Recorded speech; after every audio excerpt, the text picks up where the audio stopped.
안녕하십니까. 지금부터 왜 비둘기는 교실 앞에 똥을 쌀까에 대한 발표를 시작하겠습니다. 우리 학교에는 비둘기가 많습니다. 저희는 그것을 이상하게 생각하고 관찰을 시작해 보았습니다. 하지만 바로 옆에 있는 죽전중학교도 있는데 꼭 우리 학교에만 비둘기가 많습니다. 저희는 그것을 이상하게 생각하고 실험을 시작하게 되었습니다. 먼저 비둘기의 습성과 비둘기의 똥을 누는 습관을 관찰해 보았습니다. 또 동물학자님을 찾아가서 연구 방법을 의논하고 카메라로 추적 관찰을 시작하였습니다. 그 결과 하지만 이상하게 비둘기의 둥지는 없었습니다. 즉 비둘기가 거기를 진짜 화장실로 착각하고 사용하고 있다는 사실을 알게 되었습니다. 그래서 저희는 그 비둘기들을 쫓아내기 위해 기존에 있던 일기퇴치제, 독수리 사진 등을 활용하여 연구를 시작하였습니다. 이때 비둘기가 이동하였냐 아니냐는 단위 시간당 비둘기가 앉는 시간을 계산하여 동일 비둘기가 3시간에 5번 이상 앉으면 비둘기가 있다는 것으로 측정을 하였습니다. 그것을 토대로 실험 결과는 기존에 있던 일기퇴치제, 독수리 사진 등으로는 우리 학교에 있는 비둘기를 쫓아낼 수가 없었습니다. 저희는 비둘기에 대한 새로운 연구 방법이 필요하였습니다. 먼저 왜 비둘기가 저 위치에서만 똥을 싸는지에 대한 실험을 하였습니다. 그 결과 카메라로 추적 관찰을 한 결과 비둘기는 단순히 똥을 누는 것이 아닌 휴식을 같이 취하고 노는다는 사실을 알게 되었습니다. 즉, 왜 비둘기는 항상 저 위치에서만 휴식을 취하고 노니까라는 주제로 연구를 시작해 보았습니다. 첫 번째 가설로 비둘기는 혹시 햇볕이 많고 따뜻한 곳을 찾는 것은 아닐까? 라고 생각을 해보았습니다. 비둘기가 있는 곳은 정남향의 4층이며 육안으로 봐도 햇볕이 가장 많이 들고 따뜻한 곳이었습니다. 실험을 실시하였습니다.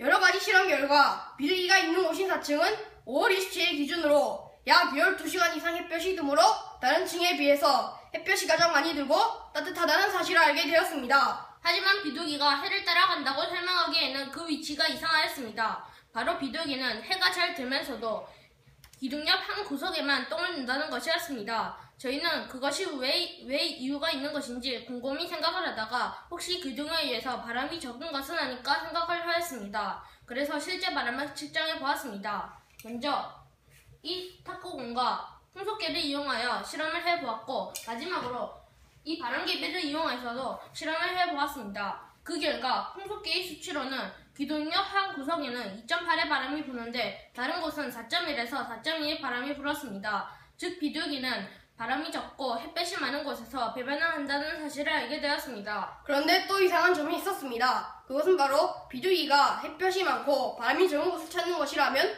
우리 학교 옆에 있는 이 중학교에도 비둘기가 얼마든지 있을 법합니다. 그런데 왜 우리 학교에만 있는 것일까요? 그래서 저희는 그것을 알고 싶어서 연구를 더 확대하여 밤에까지 관찰을 시작하였습니다. 그리고 아주 재미있는 사실을 알게 되었습니다. 그것은 바로 이 카메라로 추적 관찰을 하던 도중 우리 학교 옆에 있는 죽전중학교는 밤이 되어도 아주 밝지만 하지만 우리 학교에 있는 비둘기가 똥을 누는 곳은 밤이 되면 아주 어두컴컴해졌습니다. 저희는 이것을 토대로 비둘기가 빛공해의 영향을 피해서 날아다니며 배변을 하는 것은 아닐까 생각하여 비둘기에게 밤에 서치라이트를 켜고 비둘기에게 빛으로 공해를 주어 보았습니다. 그 결과 비둘기는 날개를 푸덕이고 불안한 모습을 보였고 그 결과 10일 뒤에는 비둘기가 날개를 푸덕이고 불안한 모습을 보이고 서서히 배변 위치를 옮기는 모습을 확인할 수 있었습니다. 즉 여기까지 정리하면 비둘기는 낮에 햇볕이 많고 따뜻하며 바람이 적고 밤에는 빛공해가 적은 곳에서 배변을 한다는 사실을 알게 되었습니다. 그런데 저희의 연구가 예반할 수 있는 것인지 너무나도 궁금하였습니다. 그래서 저희는 그것을 증명하기 위해 다른 장소를 찾아가 보았습니다. 총 15군데를 찾아가서 위 3가지를 비교하고 측정하였습니다. 그 결과 낮의 햇빛은 12시간 이상 들며 바람은 2.8 이하이며 밤의 빛공해는 주변에 비해 거의 일어나지 않는다는 사실을 알게 되었습니다. 마지막으로 우리 학교의 비둘기를 우리 실험 방법으로 이동시켜보기로 하였습니다. 먼저 통제하기가 어려운 바람과 햇볕을 남겨두고 밤에 빛공해를 주기로 하였습니다. 그 결과 비둘기가 10일이 지나자 서서히 배변 위치를 옮기는 모습을 확인하였고 저희는 그것으로 비둘기를 이 LED 조명 등으로 서서히 비둘기가 빛공해가 없고 바람이 적고 햇빛이 많은 곳으로 옮겨가기 시작하였습니다. 결국에는 죽전 초대나무 밖까지 옮겨갔습니다.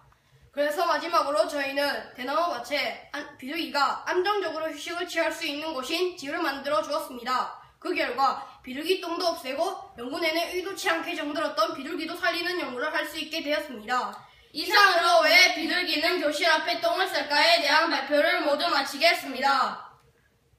감사합니다.